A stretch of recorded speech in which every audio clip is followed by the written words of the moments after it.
Бүгүnkү темабыз өсүмдүктөрдүн ар түрдүүлүгү.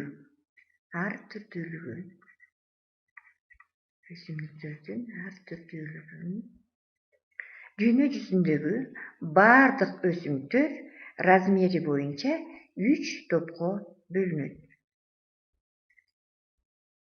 Биринчиси бак-дарактар.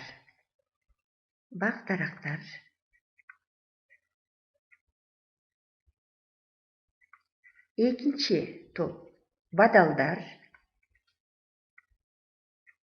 Размери боюнча экинчи орунда бадалдар, үчүнчүсү чөптөр.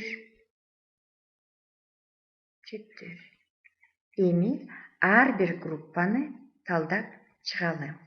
Бак-дарактар размери боюнча алар чоң болот.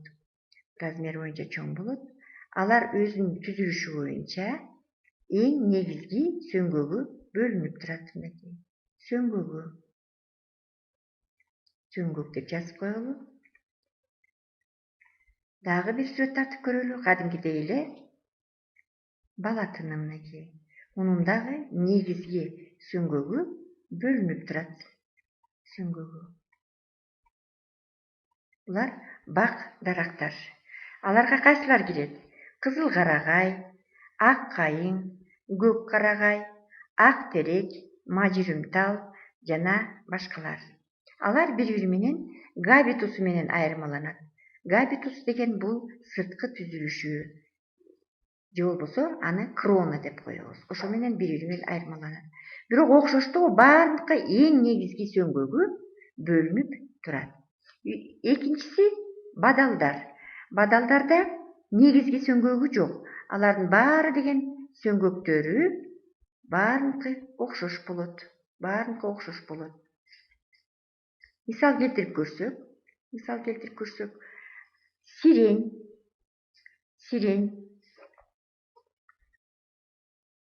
малина, ит мурун,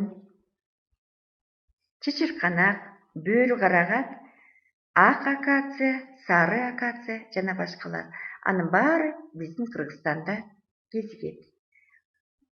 Ошентип бадалдар бак-дарактардан эмнеси менен айырмаланат экен? Негизги сөңгөгү бөлүнбөйт экен. Баарыныкы окшош болот экен. Экинчиден, размери боюнча алар кичинерээк болот экен.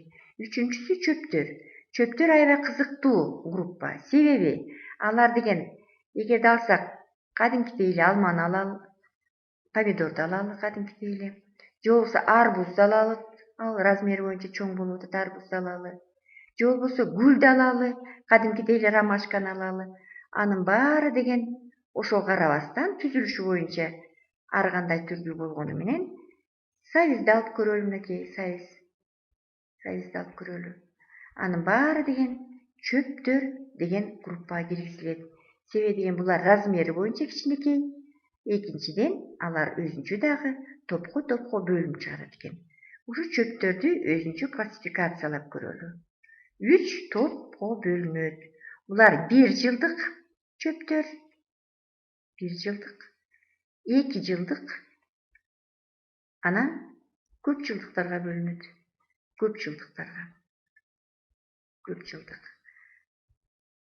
Кайсы принцип боюнча классификация жүргүзүлүп атат?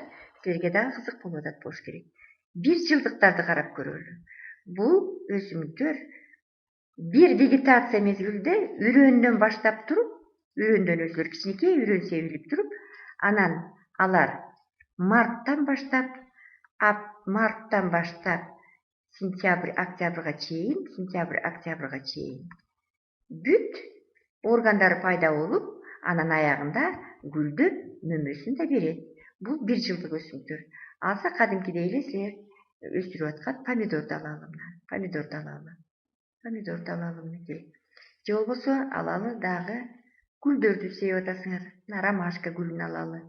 Орда белгилеп кеткен. Бул 1 жылдык өсүмдүктөр. 2 жылдык өсүмдүктөр аябай кызыктуу. Себеби деген 2 жылдык өсүмдүктөр карап көрсөк, алар биринчи жылы мөмө берет. А экинчи жылы отургузуп койсок, андан үрөн пайда болот. Экинчи жыл үрөн. Сайыз эң бул далилдеп берген мисал.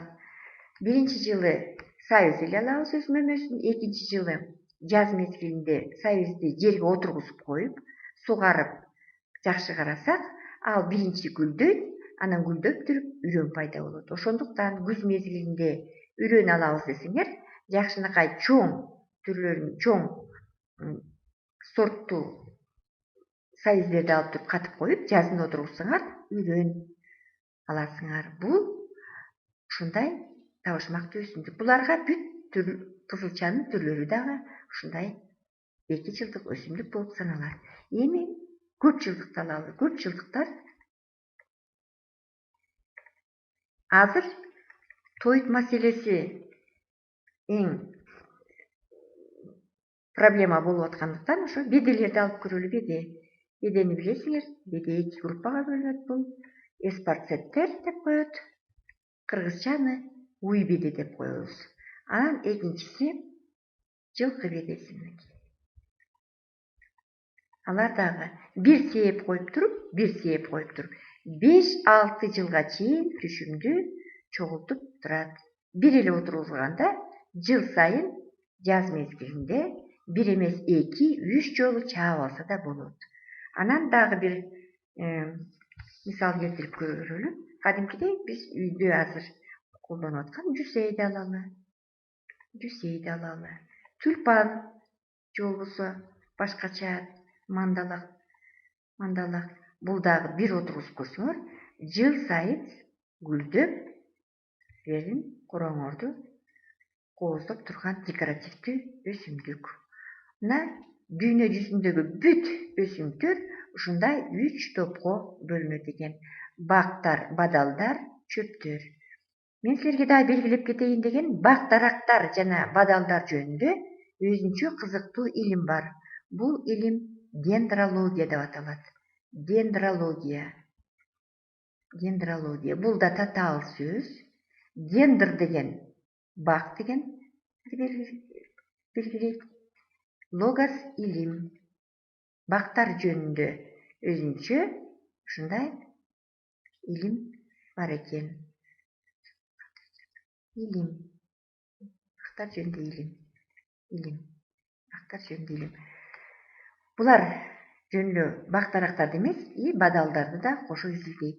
Силерге тааныш сөздөр болуш керек. Дендрарий деген сөз. Дендропарк деген сөздөр бар. Ушунун баары бактар менен байланышкан терминдер.